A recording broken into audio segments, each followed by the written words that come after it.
آج انتہائی اہم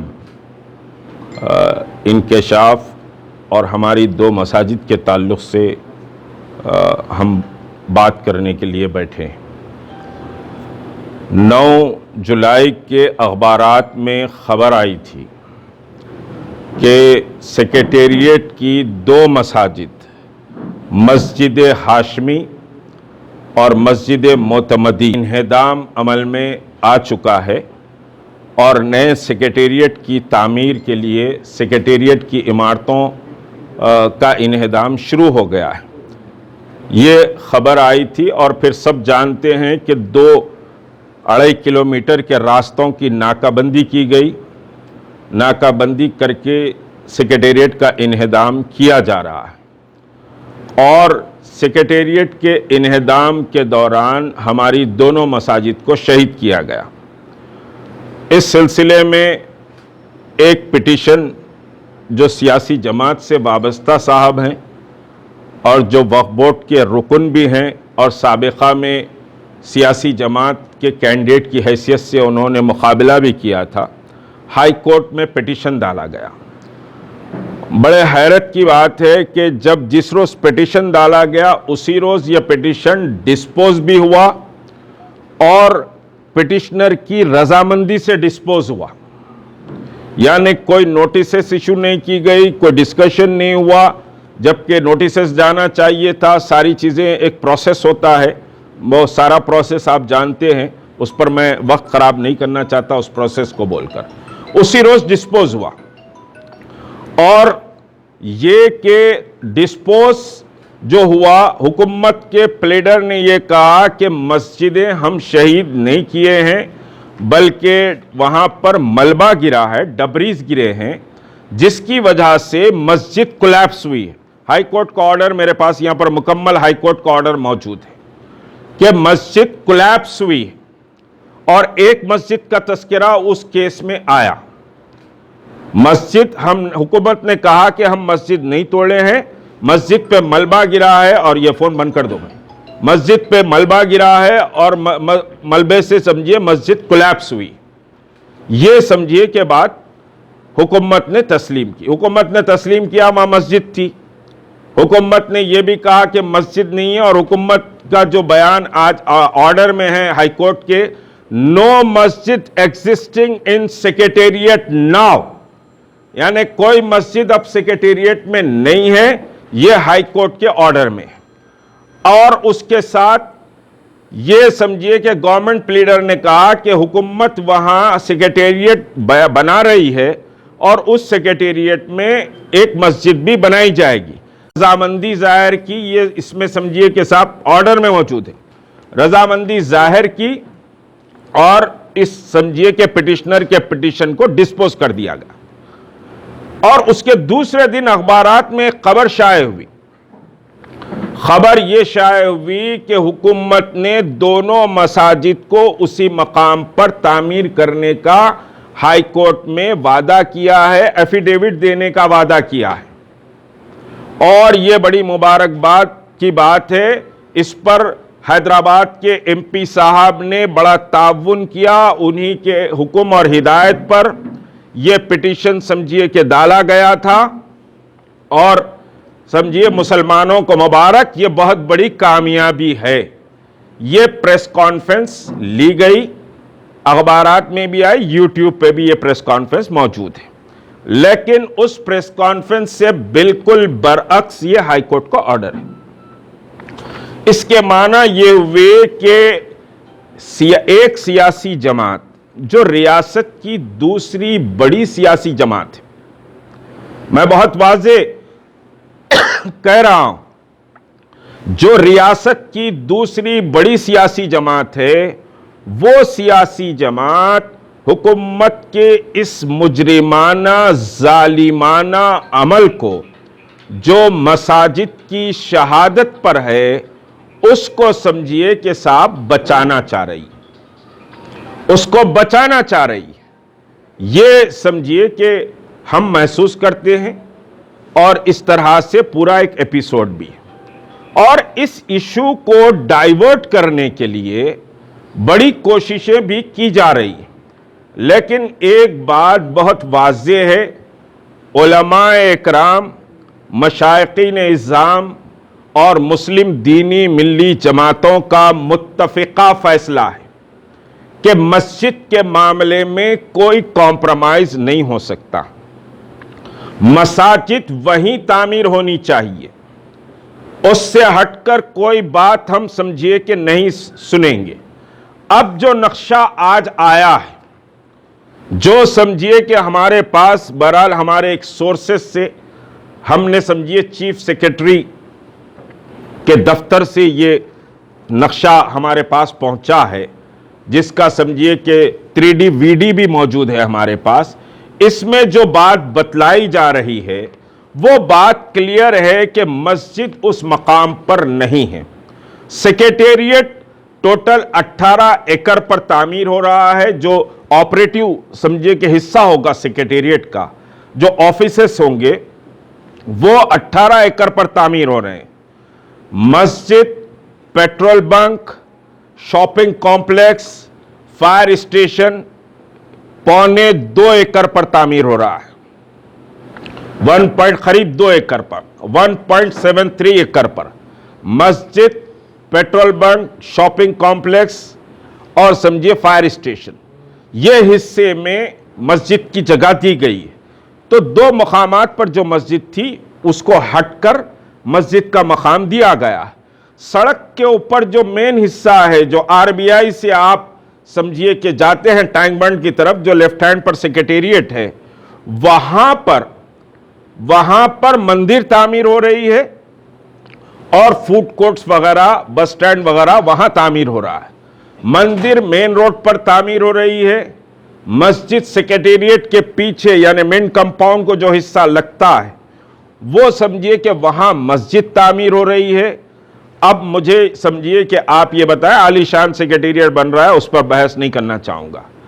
آپ مجھے یہ بتائیں کہ CM صاحب نے کہا مسجد کے اوپر فوری ری ایکشن آیا، ہم نے یہاں پر سمجھیے کہ ایکشن کمیٹی بنائی، اس کے بعد دوسرے علماء کا بھی ری ایکشن آیا، اور ایکشن کمیٹی میں مسلم علماء، دانشور، دینی ملی جماعتیں اس ایکشن کمیٹی میں موجود ہیں۔ چیزیں ہوتی ہیں وہ کس کی کسٹڈی میں ہیں، کم از کم اب تو حکومت بتا دے، کیونکہ یہ نقشے کے بعد یہ واضح ہو گیا ہے کہ دونوں مساجد حکومت نے گرا دی، یہ کوئی ملبہ کرنے سے نہیں گری۔ تو مساجد میں قرآن مجید، جانماز کس کی کسٹڈی میں ہے، حکومت کم از کم اب تو بتا دے۔ یہ ایک بات۔ دوسری ایک اور چھوٹی سی بات میں کہتے ہوئے پھر خبر صاحب جو TRS کے ہیں، ہاں نہیں ابھی تو میں نہیں کہہ رہا ہوں، ٹھیک ہے اطلاعات ہم کو ملبے میں ڈال کے پھینک دینے کی، لیکن اب حکومت بتائے، سیاسی جماعتیں بتائے کہ کہاں ہیں۔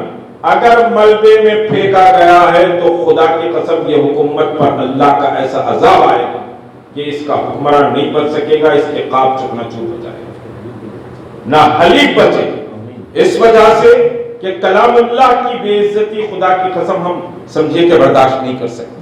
قرآن تو وہ کتاب ہے جس کو قرآن میں خود فرمایا گیا کہ تم پاک اور مطہر ہو کر اس کتاب کو ہاتھ لگاؤ، فی کتاب مکنون، کہ یہ تو کتاب سمجھیے کہ اللہ کی کتاب ہے، اس کے رموز کچھ اور ہے، اس پر بات نہیں کروں گا۔ تو قرآن کو اگر سمجھیے ملبے میں پھینکا گیا ہے تو اللہ ان کے حلیفوں کو اور اس اقتدار کو تباہ برباد کر دے، اور اس کی بربادی کے لیے ہم سمجھیے کہ خون پسینہ بہائیں گے۔ ہم خالی ہاتھ اٹھا کے بیواؤں کی طرح سمجھیے کہ بددعا نہیں دے رہے ہیں، ہم اپنا خون پسینہ بہا کر اس کو برباد کرنے کی کوشش کریں گے اور اللہ ہمارا ساتھ دے گا۔ دوسری چھوٹی سی بات یہ ہے، دیکھیے وقف بورڈ چیئرمین وقف بورڈ کی بات کی جا رہی ہے۔ بھائی وقف بورڈ جب ڈائریکٹ چیف منسٹر اس کی سمجھے کے ساتھ کھڑی ہوئی جماعتیں انوالو ہے تو وقف بورڈ بیچارہ کیا کرے گا؟ وقف بورڈ کی کوئی اہمیت نہیں ہے۔ اور جہاں تک کہ وقف بورڈ کا سوال ہے، وقف بورڈ کے چیئرمین کا تعلق ہے، چیئرمین سمجھیے کہ صاحب نااہل ہو سکتا ہے لیکن بے ایمان نہیں۔ وقف کی لینڈوں کو اس چیئرمین نے نہیں کھایا ہے، وقف گرابرز پر سمجھیے کہ قبضہ کرنے سے اس چیئرمین نے اپنی کوششوں کے مطابق کام کیا اور مساجد کو بھی آباد کیا ہے اس چیئرمین نے. 4 مساجد خود میں نے ایک مسجد ہفت گنبد کے آگے پڑی ہوئی تھی, شراب خانہ بن گیا تھا, مورتیاں بٹھا دی گئی تھی. میں نے کہا تو وہ فوری ایکشن میں آیا. اللہ کا کرم ہے کہ آج وہاں پر سمجھیے کہ زمین کم ملی ہے لیکن مسجد آباد ہو گئی. مسجد عالمگیر نے مسجد اس کے آگے کی کچھ نام ہے اس کا. تو بہرحال وہ ہفت گنبدوں کے آگے لیفٹ ہینڈ پر جو ہے وہاں پر تو مندر علاقہ بنا دی گئی تھی. میں بولا فوری امیڈیٹ ایکشن میں آیا اور مسجد بن گئی. اللہ کا کرم ہے کہ وہاں 5 وقت کی نماز ہو رہی ہے, کافی بڑی مسجد بن گئی. تو یہ کہ بھائی وقف بورڈ چیئرمین پہ اپنا سمجھیے کے ساتھ سارا الزام لا کے وقف بورڈ چیئرمین پہ لگا رہے ہیں, تو اس میں مجرم تو حکومت اور حکومت کے حلیف ہے. بہرحال قمر صاحب جو TRS سے تعلق رکھتے ہیں, فاؤنڈر ہیں TRS کے, بہرحال وہ سمجھے حصے سے فرمائیں. اسی طریقے سے شہید کیا گیا اور کہا گیا کہ دوبارہ یہ مساجدیں تعمیر کی جائیں گی, لیکن سابقہ میں بھی گرائی ہوئی مسجد کو دوبارہ تعمیر نہیں کیا گیا. اب موجودہ سیکریٹریٹ کے 2 مساجد کو سیکریٹریٹ کی تعمیر کے بہانے شہید کر دیا گیا, اور کبھی یہ بات بتائی جا رہی کہ کچھ حصہ اس کا نقصان ہوا ہے, کچھ حصہ منہدم ہوا ہے, فوراً اس کو تعمیر کر دیا جائے گا. لیکن بڑے دکھ کے ساتھ, بڑے افسوس کے ساتھ یہ بات کہنی پڑتی ہے. ہم نے کئی دن سے مختلف باتیں سن رہے تھے اور کچھ امید بھی پیدا ہو رہی تھی کہ شاید یہ مسجدیں دوبارہ اسی جگہ پر بن جائیں گی, کیونکہ یہ حکومت سیکولر حکومت ہے, یہ مسلمانوں کی ہمدرد حکومت ہے اور ان کے ساتھ کئی مسلم احباب لگے ہوئے ہیں, تو شاید اسی مقام پر یہ مساجد تعمیر ہو جائے گی. لیکن آج جب ہم نے اس کا سارا نقشہ دیکھا, پلان دیکھا, اور یہ بات بالکل واضح طور پر ہمارے سامنے آئی کہ 2 مساجد کی جگہ 1 مسجد تعمیر ہوگی, اور وہ بھی جس مقام پر شہید کی گئی ہے وہاں سے ہٹ کر دوسرے مقام پر. یہ بڑے دکھ کی بات ہے, بڑے افسوس کی بات ہے. میں ایک بات یہاں پر قرآن کریم کے حوالے سے کہوں گا, ما کان للمشرکین ان یعمروا مساجد اللہ شاہدین علی انفسہم بالکفر اولئک حبطت اعمالهم وفی النار هم خالدون.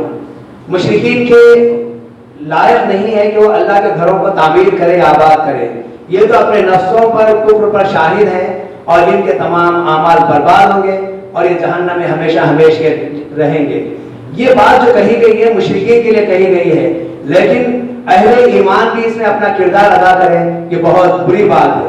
اور دیکھیے اللہ تبارک و تعالیٰ نے صاف طور پر فرمایا ہے انما یعمر مساجد اللہ من آمن باللہ والیوم الآخر, کہ یقیناً اللہ کے گھروں کو وہی لوگ تعمیر کرتے ہیں, وہی لوگ آباد کرتے ہیں جو اللہ پر ایمان رکھتے ہیں اور آخرت کے دن پر ایمان رکھتے ہیں, اور وَأَقَامَ الصَّلَاةَ وَآتَى الزَّكَاةَ, نماز قائم کرتے ہیں, زکات ادا کرتے ہیں, اور پھر وَلَمْ يَخْشَ إِلَّا اللَّهُ, وہ اللہ کے علاوہ کسی اور سے نہیں ڈرتے.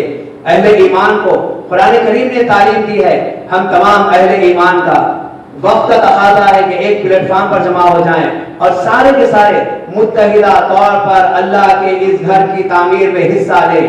اگر ہم یہاں پر خاموشی اختیار کریں گے یا پھر مصلحت کے خاطر پیچھے ہٹ جائیں گے تو جان لیجئے کہ ہمارے اندر سے ایمان کا خاتمہ ہو رہا ہے. جب ہم ایمان کا دعویٰ کرتے ہیں, ایماندار ہونے کا دعوے اپنے زبان سے کرتے ہیں, تو عملی طور پر بھی ہم کو میدان میں آنا ہوگا اور اس بات کا عزم کرنا ہوگا. ہم پوری کوشش کریں گے جہاں تک ہو سکا, جہاں تک اللہ نے ہمارے اندر طاقت رکھی ہے, اس مقام تک جا کر ان مسجدوں کو انہی مقامات پر بنانے کی کوشش کریں گے, حکومت سے مطالبہ کریں گے.